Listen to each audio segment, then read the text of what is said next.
তো আজকে আমরা ডিসকাস করব ভেসপার থিওরি সম্বন্ধে। ভেসপার থিওরির প্রয়োজনীয়তাটা কেন হলো, লুইস ডটের সাহায্যে লুইস যে স্ট্রাকচার দিয়েছিলেন যে মলিকুলগুলো এইভাবে বন্ড গঠন করে ইলেকট্রন শেয়ার করে, কিন্তু তাদের যে অ্যাকচুয়ালি স্ট্রাকচারটা, ওদের জিওমেট্রি, শেপ, এই সম্বন্ধে লুইসের কোনো ধারণা দেননি। কোন মলিকুলের শেপ কেমন হবে, জিওমেট্রি কেমন হবে, এই জ্যামিতিক আকৃতি আর স্ট্রাকচার এর সম্বন্ধে কোনো ধারণা দেননি। তাই লুইসটাকে স্বীকৃত করা যাচ্ছিল না যে একটা মলিকুল, যেমন সহজ আমরা জানি জলের অণু H2O জলের ক্ষেত্রে আমরা শেপটা কি জানি, একটু এই টাইপের হয়, লোন পেয়ার থাকে এখানে। তো এটা হচ্ছে ব্যান্ড শেপ। যে এই যে লুইসের ক্ষেত্রে এটা বলা হয়েছিল যে ওরা বাইরের কক্ষের ইলেকট্রন, ভ্যালেন্স শেল ইলেকট্রনগুলো নিয়ে বন্ড গঠন করবে।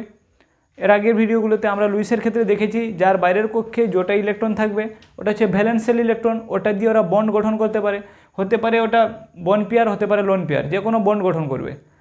এবার হচ্ছে এই বন্ড গঠন করার পর ওরা একটা সমযোজী যৌগ হয়েছে। এবার কোভ্যালেন্ট বন্ডের পরে এর যে স্ট্রাকচারটা কীরকম হবে, এরা যে ইলেকট্রন শেয়ার করে বন্ড গঠন করেছে তারপরে এর আকৃতি কেমন হবে, এটা লুইস ডটের সাহায্যে জানা যায় না। যে লুইসের ক্ষেত্রে উনি আকৃতি আর এর স্ট্রাকচার মানে জিওমেট্রি আর শেপ, এই দুটা কোনো মলিকুলের ধারণা সেই সম্বন্ধে কোনো পাওয়া যায়নি। এবার হচ্ছে ভেসপার জিনিসটা কি, ভেসপার থিওরি অ্যাকচুয়ালি কি। ভেসপার থিওরি পরে আসে লুইসের একটু পরে। যে ভেসপারের ফুল ফর্ম হচ্ছে ভ্যালেন্স শেল ইলেকট্রন পেয়ার রিপালসান। মানে আমরা জানি যে ভ্যালেন্স শেল ইলেকট্রনটাকে আমরা চিনি, এর আগে আমরা লুইস ডটের ক্ষেত্রে দেখেছি। তো ভ্যালেন্স শেল ইলেকট্রন যে আছে ওটা যেমন বন্ড গঠনে কাজ করে, তেমনি ওর যে শেপ, মলিকুলের শেপ মানে জিওমেট্রি আর শেপ, এই দুটোই ভ্যালেন্স শেল ইলেকট্রনের সাহায্যে নির্ণয় করা যায়। তো জিওমেট্রি আর শেপ এটা হচ্ছে আমাদের আলোচ্য বিষয়। ভ্যালেন্স শেল ইলেকট্রন মানে পেয়ার রিপালশন থিওরির সাহায্যে জানা যায় যে ওর মলিকুলটার জিওমেট্রি কেমন হবে আর তার শেপ কেমন হবে। এবার অ্যাকচুয়ালি হচ্ছে যে যেমন ভ্যালেন্স শেল ইলেকট্রন, যেমন সাপোজ অক্সিজেনের মোট হচ্ছে বাইরের কক্ষে 6টা ইলেকট্রন, তো অক্সিজেনের হচ্ছে 6টা ভ্যালেন্স শেল ইলেকট্রন। এবার সে ওই 6টাকে হয়তো বন্ড পেয়ারের, সাপোজ যেমন অক্সিজেনের এর ভ্যালেন্স শেল ইলেকট্রন 6টা, এই 6টাকে সে হতে পারে লোন পেয়ার হিসাবে, হতে পারে বন্ড পেয়ার হিসাবে, যেমনভাবে হোক বন্ড গঠন করবে, অ্যারেঞ্জ করবে নিজেকে।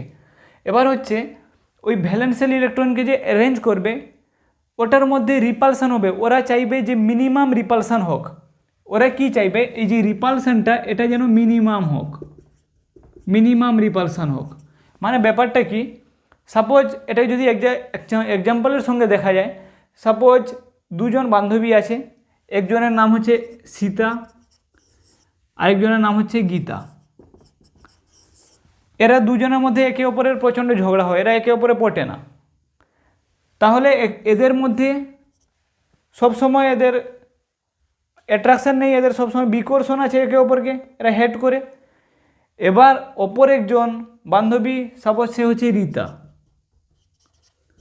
মানে এরা দুজন সীতা আর গীতা পাশে বসলে এদের সবসময় মারপিট লাগবে, চুল ধরে টানাটানি হবে। কিন্তু এবার রীতা যে আছে ওর সঙ্গে সীতারও ভালো কানেকশান আছে আর গীতারও ভালো কানেকশান আছে। তাহলে এই রীতা কোন পজিশনে বসলে সীতা আর গীতার মধ্যে ঝগড়াটা কম হবে, এদের মধ্যে রিপালশনটা মিনিমাম হবে। তাহলে এখানে যেহেতু দুজন আছে, তো এটা 3 নম্বর। এ হচ্ছে, একে যদি আমরা সেন্টারে বসিয়ে দিই, তাহলে একে যদি রীতাকে যদি মাঝখানে এইখানে বসানো হয়, এবার হচ্ছে রীতাকে এই পজিশন থেকে এখানে রীতাকে বসিয়ে দেওয়া হয়েছে। এবার গীতা সীতাকে মারতে পারবে না, সীতাও গীতাকে মারতে পারবে না। তো এই যে এই পজিশানে বসানো হয়েছে, যে দুজনকে 180 ডিগ্রিতে যে বসানো হয়েছে, কেন বসানো হয়েছে না, ওদের মধ্যে রিপালশনটা, ওদের মধ্যে যে বিকর্ষণটা ছিল ওটা, মানে আকর্ষণ বা বিকর্ষণ যাই হোক, ওদের মধ্যে যে কানেকশানটা ছিল ওটা যাতে যতটা কম করা যায়, এর জন্য সেন্ট্রাল অ্যাটম মাঝখানে বসছে। তেমনি এদের ক্ষেত্রে, মলিকুলের ক্ষেত্রেও এরকম হয়, সেন্ট্রাল অ্যাটমের পজিশন এমন হবে যে তার সঙ্গে থাকা বন্ড পেয়ার আর লোন পেয়ার ওগুলোর যাতে রিপালসান, ওইগুলো যে ইলেকট্রনগুলো আছে ওগুলোর রিপালসান মিনিমাম হোক। মানে বন্ড পেয়ারও রিপালসান হতে পারে, বন্ড পেয়ার লোন পেয়ারও রিপালসান হতে পারে।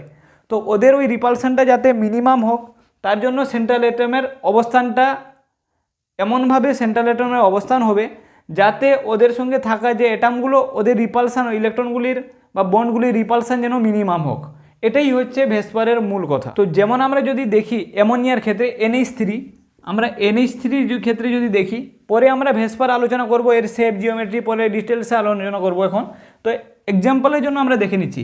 তো আমরা জানি নাইট্রোজেন একটা লোন পেয়ার আছে, আর এর সঙ্গে যে 3টা হাইড্রোজেন এরকম অ্যারেঞ্জ হয়েছে, টেট্রাহেড্রালি অ্যারেঞ্জ হয়েছে। তাহলে এটা হচ্ছে লোন পেয়ার আর এগুলো হচ্ছে বন পেয়ার।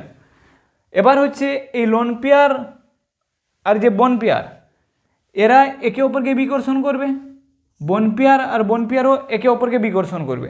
সেটা কোনটা বেশি কোনটা কম ওটা আমরা দেখবো ভেসপারের থিওরি যখন করাবো।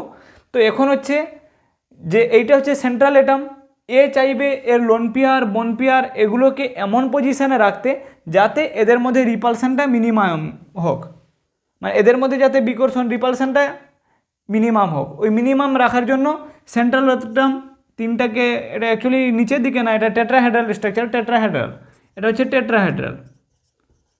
টেট্রাহেড্রাল স্ট্রাকচারে সজ্জিত আছে সেন্ট্রাল অ্যাটম। আমরা যদি BF3 কেসে দেখি, BF3, তাহলে এর সেন্ট্রাল অ্যাটম হচ্ছে বি, এর সাথে 3টা F আছে। তো এখানে বি এর পজিশানটা কোন পজিশানে হলে এদের মধ্যে রিপালশন সবথেকে কম হবে? তাহলে এদের মধ্যে যদি বিকে মাঝখানে রাখা হয়, 3 দিকে এফকে রেখে দেওয়া হয়, তাহলে এদের এই রিপালশনটা কম হবে। এই যে এই কোণের মানটা হচ্ছে 120 ডিগ্রি, তাহলে 120 ডিগ্রিতে রেখে দিলে এদের মধ্যে এফ আর এফ এর রিপালশন কম হবে। তো এইভাবে অ্যারেঞ্জ, যে বি কেন্দ্রীয় পরমাণু এমনভাবে অ্যারেঞ্জ হবে যার জন্য ওদের যে বন পেয়ার বা লোন পেয়ার আছে ওদের রিপালশনটা সব থেকে মিনিমাম হোক, সব থেকে কম হোক। তো এটাই হচ্ছে ভেসপার থিওরি। এবার হতে পারে কিছু মলিকিউল আছে ওদের লোন পেয়ার থাকবে, সঙ্গে বন পেয়ার থাকবে, লোন পেয়ারের সঙ্গে বন পেয়ার থাকবে, আর কিছু মলিকিউল এমন আছে শুধু বন পেয়ার থাকবে, লোন পেয়ার থাকবে না। তো আমাদের মেন উদ্দেশ্য হচ্ছে, ভেসপারের মেন উদ্দেশ্য হচ্ছে মলিকুলের জিওমেট্রি আর শেপ সম্বন্ধে জানা। তো প্রথম হচ্ছে এখানে নোট করে রাখবে এগুলো। সাপোজ প্রথম হচ্ছে যেসব মলিকুলের লোন পেয়ার নেই, যেসব মলিকুলের লোন পেয়ার নেই, এলপি নেই, যাদের লোন পেয়ার নেই ওদের ক্ষেত্রে, তাদের ক্ষেত্রে জিওমেট্রি আর শেপ হচ্ছে একই, জিওমেট্রি আর শেপ একই। মানে কি, যেসব মলিকুলের ক্ষেত্রে লোন পেয়ার নেই তাদের জিওমেট্রিটাই হচ্ছে তাদের শেপ। যদি আমরা BF3 ক্ষেত্রে এখন আমরা দেখেছি BF3, তাহলে বি এই পজিশানে থাকলে রিপালশনটা মিনিমাম হবে। তো এটা হচ্ছে ওর জিওমেট্রি। তো এটা হচ্ছে ত্রিকোণাকার, মানে ত্রিভুজ আকৃতি। তো এটাই হচ্ছে ওর শেপ, এর শেপটাও হচ্ছে এটা। কিন্তু যাদের ক্ষেত্রে, তারপরে হচ্ছে আর যাদের ক্ষেত্রে লোন পেয়ার থাকবে, লোন পেয়ার প্রেজেন্ট, যাদের ক্ষেত্রে লোন পেয়ার থাকবে তাদের জিওমেট্রি আর শেপ আলাদা, geometry not equal to shape. তাহলে কি দেখলাম, যেসব মলিকুলের লোন পেয়ার থাকবে তাদের জিওমেট্রি আর শেপ হচ্ছে আলাদা, লোন পেয়ার না থাকলে ওদের জিওমেট্রি আর শেপ হচ্ছে একই। তাহলে জিওমেট্রিটা আর শেপটার মধ্যে ডিফারেন্সটা কি? জিওমেট্রি হচ্ছে পজিশান, যেটাকে আমরা ভাবি যে এইভাবে থাকলে, যেমন BF3 ক্ষেত্রে দেখছি এর জিওমেট্রিটা কি, যে আমরা যদি এই 3টা ফ্লোরিনকে এইভাবে 120 ডিগ্রিতে অ্যারেঞ্জ করি তাহলে ওদের মধ্যে মিনিমাম রিপালশন হবে। তো এটা হচ্ছে ওর জিওমেট্রি। এটা কাদের ক্ষেত্রে প্রযোজ্য? যাদের লোন পেয়ার নেই। কিন্তু যাদের লোন পেয়ার আছে তাদের জিওমেট্রি আর শেপ আলাদা হবে। কেন হবে? ওদের মধ্যে লোন পেয়ার থাকার কারণে কিছুটা রিপালশন করবে, আর রিপালশনের ফলে ওদের যে জিওমেট্রিটা ছিল এটা ডিসঅর্টেড হয়ে যাবে। এদের জিওমেট্রিটা ডিসঅর্টেড মানে অনির্দিষ্ট হয়ে যাবে, মানে অ্যাকচুয়াল পজিশন থেকে কিছুটা হিলে যাবে, সরে যাবে। মানে ওদের যে জিওমেট্রি ছিল ওটা ওই পজিশন থাকবে না, ওটা জিওমেট্রিটা, যেটাকে এইরকম জিওমেট্রি, সাপোজ কারোর এলো লোন পেয়ার আছে এরকম জিওমেট্রি, কিন্তু অ্যাকচুয়াল লোন পেয়ার থাকার জন্য জিওমেট্রি এরকম আসবে না, কিছুটা বেঁকে যাবে, স্ট্রাকচার চেঞ্জ হয়ে যাবে। তাহলে জিওমেট্রি আর শেপ দুটো আলাদা। আমরা এখন যখন ভেসপারের প্রতি থিওরিগুলো পড়বো আর ওর যখন মানে এক্সাম্পলগুলো করবো তখন ভালো করে এটা ক্লিয়ার হয়ে যাব। আচ্ছা, তাহলে আমরা ভেসপারের থিওরিগুলো 4টা থিওরি লিখে নিয়েছি। আমরা এবার এটাকে বিস্তারিতভাবে একে আলোচনা করছি কি বলা হয়েছে। প্রথম ক্ষেত্রে প্রথম সূত্রটা আমরা এর আগে বলেছি যে প্রথম ক্ষেত্রে বলছে সমযোজী যৌগের অণুর আকৃতি ওই অণুটির কেন্দ্রীয় পরমাণুর ভ্যালেন্সিয়াল ইলেকট্রনের উপর নির্ভর করে। তাহলে এটা তো প্রথম থেকেই বলা হয়েছে যে ওদের বাইরের কক্ষে যেটা ইলেকট্রন থাকবে, মানে কোনো কেন্দ্রীয় পরমাণুর বাইরের কক্ষে যতগুলো ইলেকট্রন ওটা হচ্ছে ভ্যালেন্সিয়াল ইলেকট্রন। তাহলে কোনো পরমাণুর ভ্যালেন্সিয়াল ইলেকট্রন যতগুলি থাকবে ওই ইলেকট্রনের উপর তো নির্ভর করে তার আকৃতিটা হবে। যেমন আমরা যদি দেখি সাপোজ CH4, যদি আমরা এখানে দেখি CH4 এর ক্ষেত্রে দেখি CH4, তো ওর ক্ষেত্রে কেন্দ্রীয় পরমাণু C, এবার টেট্রাহাইড্রাল পজিশনে অ্যারেঞ্জ আছে, কারণ এর হচ্ছে ভ্যালেন্সিয়াল ইলেকট্রন 4টা, তাহলে এর তো 4টা ছিল বলে 4টা বন্ড গঠন করেছে। এবার এই পজিশনে এসছে, বলছে এই শেপটা গঠনের জন্য তো এর ওই ভ্যালেন্সিয়াল ইলেকট্রন নির্ভর। প্রথম সূত্র ওটাই বলছে যে কোনো সমযোজী যৌগের অণুর আকৃতি ওই অণুটির কেন্দ্রীয় পরমাণুর ভ্যালেন্সিয়াল ইলেকট্রনের উপর নির্ভর করে। এটা ডিপেন্ড করে ভ্যালেন্সিয়াল ইলেকট্রনের উপর, হতে পারে লোন পেয়ার থাকবে, হতে পারে বন্ড পেয়ার হিসেবে থাকবে। 2 নম্বর সূত্রটা বলছে যে ইলেকট্রন জোড় পরস্পরকে বিকর্ষণ করে এমন একটা জ্যামিতিক অবস্থানে সরে যায়। মানে ব্যাপারটা হচ্ছে যে ওরা তো অ্যারেঞ্জ করবে ভ্যালেন্সিয়াল ইলেকট্রন হিসাবে, এবার ওরা অ্যারেঞ্জ করার পর নিজেদের মধ্যে রিপালসান হবে, ওদের বন্ডের যে বন্ড পেয়ার বা লোন পেয়ার ওদের রিপালসান হবে, তো রিপালসানের পরে তারা একটা নির্দিষ্ট অবস্থানে সরে যাবে। যদি আমরা BF3 ক্ষেত্রে দেখি তাহলে প্রথম সূত্র বলছে ওর যে ভ্যালেন্সিয়াল ইলেকট্রনের উপর নির্ভর করে, ভ্যালেন্সিয়াল ইলেকট্রনের উপর ওর আকৃতি। এবার তারপরে বলছে যে ইলেকট্রন জোড় পরস্পরকে বিকর্ষণ করবে, একটা জ্যামিতিক আকারে সরে যাবে। তো BF3 B, এখানে একটা F, এদিকে F, এদিকে F, তাহলে এই দুটো জোড় পরস্পরকে রিপালসান করবে এবং এরা 120 ডিগ্রি, এ দুটার মাঝখানেও কোণ হচ্ছে 120 ডিগ্রি, এর মাঝখানেও কোণ হচ্ছে 120 ডিগ্রি। তাহলে ওরা প্রথম রিপালসান করলো, যখন ওরা জ্যামিতিক আকৃতি একটা আকৃতি হয়েছিল, শেপ নিয়েছিল, শেপের পর ওরা কী করলো ইলেকট্রন জোড় পরস্পরকে রিপালসান করলো, রিপালসানের পরে একটা নির্দিষ্ট জ্যামিতিক আকৃতি ধারণ করবে। এটা হচ্ছে ওদের দ্বিতীয় সূত্র। তৃতীয় সূত্রে কি বলছে যে রিপালসানের পরে এমন পজিশান হয় যাতে রিপালসান মিনিমাম হয়। দ্বিতীয় সূত্র আর তৃতীয় সূত্রের মধ্যে তেমন কোনো পার্থক্য নেই, কিন্তু বইতে সূত্রকে একটু উল্টো করে লিখেছে, এটা আমি NCERT ফলো করেছি। তো বলা হয়েছে এখানে যে রিপালসানের পরে পজিশান এমন হয়ে যায় যাতে রিপালসান মিনিমাম হয়। ওই যদি আমরা সেম এক্সাম্পলই দেখি তাহলে এটা হচ্ছে ওই রিপালসান, এদের যে রিপালসানটা আছে রিপালসানের পরে 120 ডিগ্রিতে তো এরা সজ্জিত আছে, এবার এরপরে এটাও 120 ডিগ্রি, এটাও 120 ডিগ্রি, তো এরা যে জ্যামিতিক আকৃতিটা নিয়েছিল রিপালসানের পরে, তো ওই আকৃতিটা ওদের নির্দিষ্ট থেকে যাবে ওই পজিশানটা। এটা হচ্ছে 3 নম্বর, যে রিপালসানের পরে এমন পজিশান হবে যাতে রিপালসান মিনিমাম, এরপরে রিপালসানটা মিনিমাইজ হয়ে গেছে, যে আরও অতটা বিকর্ষণ করলেও এও এদিকে ঠেলতে পারবে না, এও এদিকে যেতে পারবে না, ওর স্ট্রাকচারটা ওই রকম থেকে যাবে। এবার 4 নম্বর ক্ষেত্রটা বলছে যে অ্যাটম দুটির মাঝখানে একাধিক বন্ড থাকলেও তাকে আমরা সিঙ্গেল বন্ড হিসেবে গণ্য করব। যেমন সাপোজ এ, এটা হচ্ছে সেন্ট্রাল অ্যাটম, এর সঙ্গে ডবল বন্ড করে বি আছে, আর ডবল বন্ড করে সাপোজ বি আছে AB2। তো এর ক্ষেত্রে এই যে ডবল বন্ড আছে বা ট্রিপল বন্ড যা থাকবে না কেন তাকে আমরা সিঙ্গেল বন্ড হিসাবে গণ্য করব। তাই হচ্ছে CO2-র ক্ষেত্রে দেখো, কার্বন ডাইঅক্সাইডের ক্ষেত্রে, তাহলে কার্বন হচ্ছে সেন্ট্রাল অ্যাটম, এর সঙ্গে একটা অক্সিজেন, তো এমনভাবে কোন পজিশনে আমরা যদি অক্সিজেন দুটাকে রাখি যাতে ওদের রিপালসান মিনিমাম হয়, দুটো আছে মানে 180 ডিগ্রিতে রেখে দিলে ওদের রিপালসান মিনিমাম হবে, তাই এদিকে রাখলাম অক্সিজেনকে। তো এদের ক্ষেত্রে হচ্ছে ডবল বন্ড আছে, কিন্তু এটা CO2-র ক্ষেত্রে এর স্ট্রাকচারটা, এবার CO2টাকে BeCl2 হিসাবে গণ্য করা হচ্ছে। যেমন BeCl2-র ক্ষেত্রে Be সিঙ্গেল বন্ড, এখানে Cl, এদিকে Cl, তাহলে এটা হচ্ছে সিঙ্গেল বন্ড, এটা 180 ডিগ্রিতে CO2টাকে BeCl2 হিসাবে গণ্য করা হচ্ছে। মানে ডবল বন্ড ট্রিপল বন্ড যা থাকুক না কেন ওটাকে আমরা সিঙ্গেল বন্ড হিসাবে ভেসপারে গণনা করব। ক্লিয়ার? ভেসপারে 4টা সূত্র।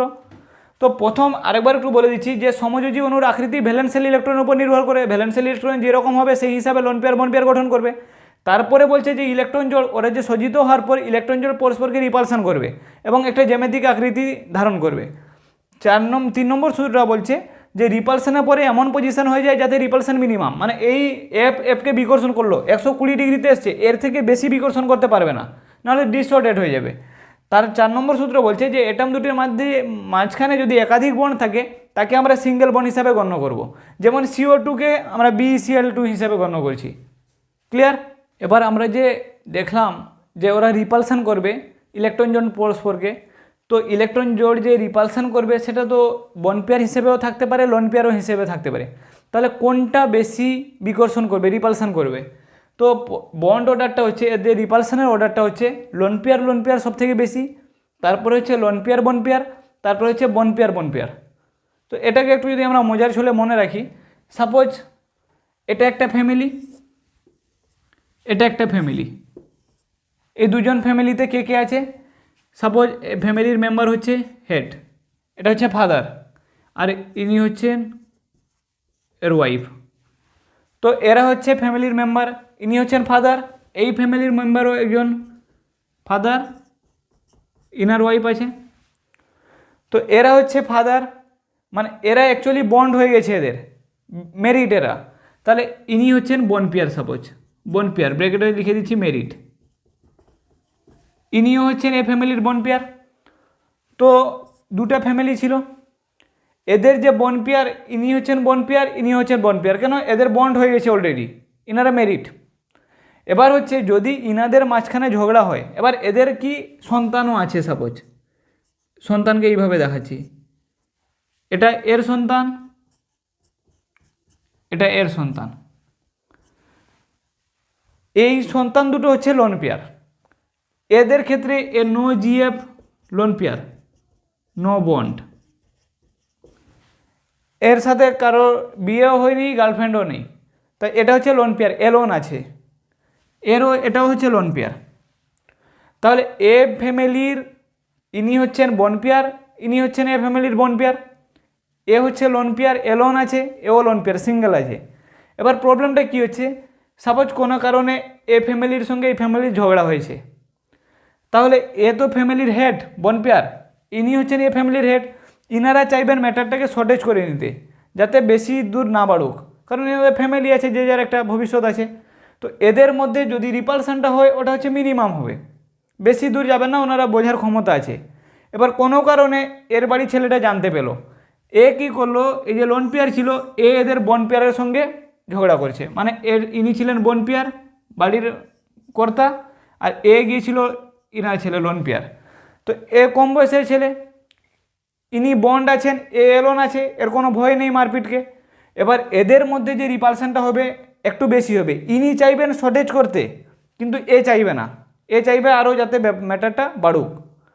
এর মানে কি দেখলাম, যে প্রথম যে ফ্যামিলি মেম্বার দুজনের মধ্যে ঝগড়া হচ্ছিল সেটা বন্ড পেয়ার রিপালশন, ওটা তুলনায় কম, কিন্তু যখন লোন পেয়ার আর বন্ড পেয়ার হলো একটু বাড়লো সিচুয়েশানটা। এবার এর বাড়িরও ছেলে বেরিয়ে এলো, এবার এও হচ্ছে লোন পেয়ার, এর বাড়ির এ হচ্ছে লোন পেয়ার, এরা দুজন এলোন, এরা কিছু বোঝে না। তো এদের দুজনের মধ্যে যে রিপালশনটা হবে এটা সব থেকে বেশি হবে। তাহলে এটাকে এইভাবে আমরা মনে রাখবো যে লোন পেয়ারে যে এখানে যে বিকর্ষণটা হচ্ছে, রিপালশনটা হচ্ছে সব থেকে বেশি হচ্ছে, তারপরে হচ্ছে লোন পেয়ার বন্ড পেয়ার, আর লাস্টে হচ্ছে বুড়ো লোক দুটা বন্ড পেয়ার। তাহলে রিপালশন অর্ডারটা মনে থাকবে, লোন পেয়ারের রিপালশন অর্ডার সব থেকে বেশি, তারপরে লোন পেয়ার বন্ড পেয়ার, তারপরে বন্ড পেয়ার। ক্লিয়ার? এবার আমরা দেখছি জিওমেট্রি আর শেপের একটু ব্যাপারটা আর একটু ভালো করে জেনে নিই। জিওমেট্রি সমান হচ্ছে lone pair plus bond pair দুটাকেই গণ্য করা যাবে। লোন পেয়ার মানে কি এলোন, বন্ড পেয়ার মানে বন্ডেড, মানে জিওমেট্রিকে মায়ের সঙ্গে তুলনা করা যাবে, সে ছেলেটা বন্ডেড হোক অথবা এলোন হোক মায়ের কাছে সমান।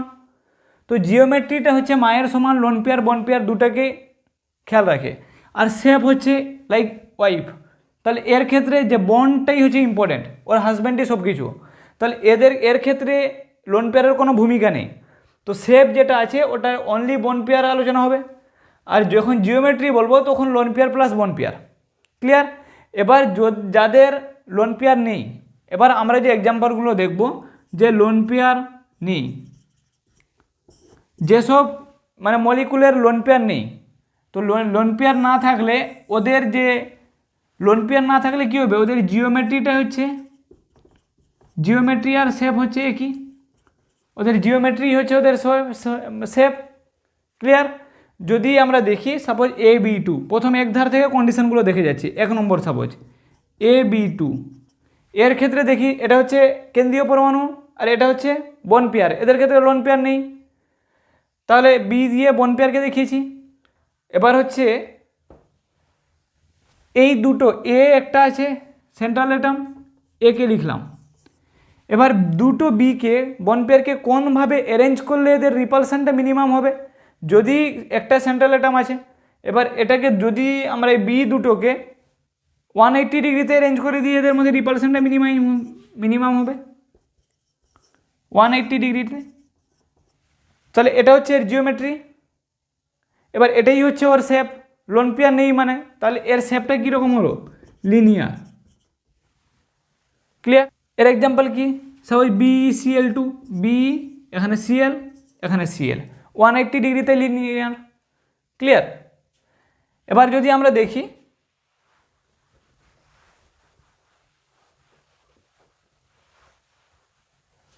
AB3, মানে সেন্ট্রাল অ্যাটমের সঙ্গে 3টা বন পেয়ার, তো এটাকে কিভাবে অ্যারেঞ্জ করলে ওদের রিপালশনটা মিনিমাম হবে, সেন্ট্রাল অ্যাটমকে মাঝখানে রাখলাম।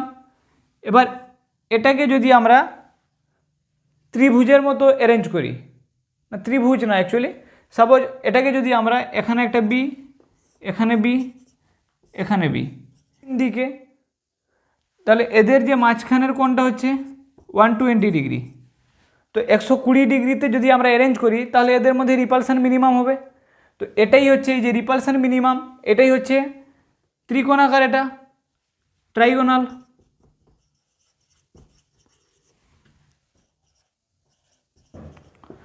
তাহলে AB3 যদি একটা সেন্ট্রাল অ্যাটমের সঙ্গে 3টা বন পেয়ার থাকে, তাহলে ওর শেপটা হচ্ছে বা জিওমেট্রি শেপ ওই দুটোই একই, ট্রাইগোনাল প্ল্যানার। ক্লিয়ার? যদি AB4, মানে একটা সেন্ট্রাল অ্যাটমের সঙ্গে 4টা বন পেয়ার আছে, এটা কিভাবে অ্যারেঞ্জ করলে ওদের মধ্যে রিপালশনটা মিনিমাম হবে, এটাকে এ হচ্ছে সেন্ট্রাল অ্যাটম, এখানে বি একটা ভিতরের দিকে যাবে, একটা বাইরের দিকে আসবে, মানে এটা যেহেতু 2 ডাইমেনশন বোর্ড, তাহলে এর ক্ষেত্রে দেখানো সম্ভব নয়, তবুও ছবিতে দেখিয়ে দিচ্ছি। ওইভাবে ওর স্ট্রাকচারটা হবে এইভাবে।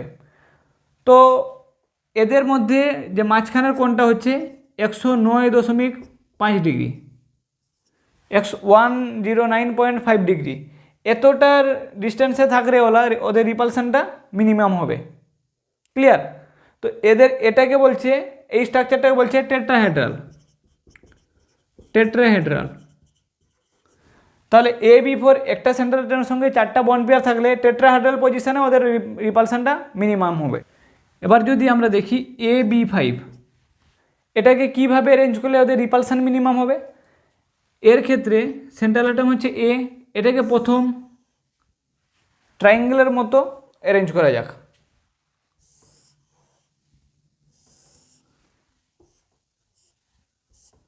এখানে একটা বি আর দুটোকে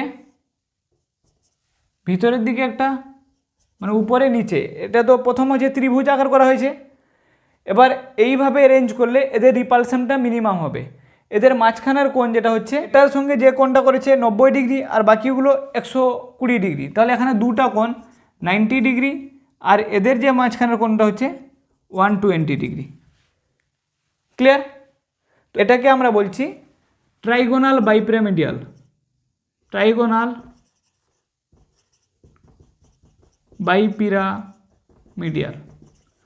তাহলে একটা সেন্ট্রাল অ্যাটমের সঙ্গে 5টা যখন বন পেয়ার থাকবে, তাহলে ওর স্ট্রাকচারটা হবে, শেপটা হবে ট্রাইগোনাল বাইপিরামিডিয়াল। ক্লিয়ার? এর এক্সাম্পল হচ্ছে PCl5, ছবিতে যেরকম দেখতে পাচ্ছ। এরপরে আমরা আরেকটা দেখে নিই, AB6, একটা সেন্ট্রাল অ্যাটমের সঙ্গে যখন 6টা বন্ড পেয়ার থাকবে, তাহলে সে কিভাবে অ্যারেঞ্জ হলে ওর রিপালশনটা মিনিমাম হবে।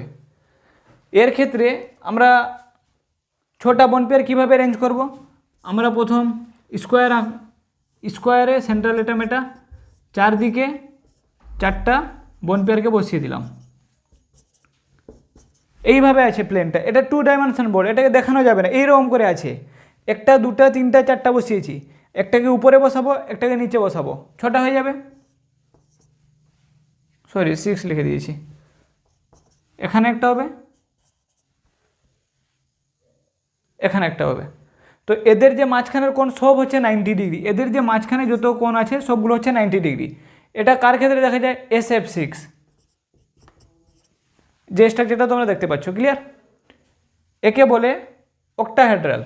এটার কি এটা হচ্ছে অক্টাহেড্রাল, ক্লিয়ার? তাহলে ছোট ক্লিয়ার। এগুলো হচ্ছে লোন পেয়ারের ক্ষেত্রে। যাদের লোন পেয়ারের ক্ষেত্রে বলছি, যাদের লোন পেয়ার নেই তাদের জিওমেট্রি আর শেপ হচ্ছে একই, যেভাবে অ্যারেঞ্জ করছে ওটা ওদের জিওমেট্রি আর ওটাই হচ্ছে ওদের শেপ। তাহলে আমরা AB মানে লিনিয়ার, মানে AB2 লিনিয়ার, তারপর AB3 ওটা trigonal planar, AB4 tetrahedral, AB5 trigonal bipyramidal, AB6 octahedral, clear?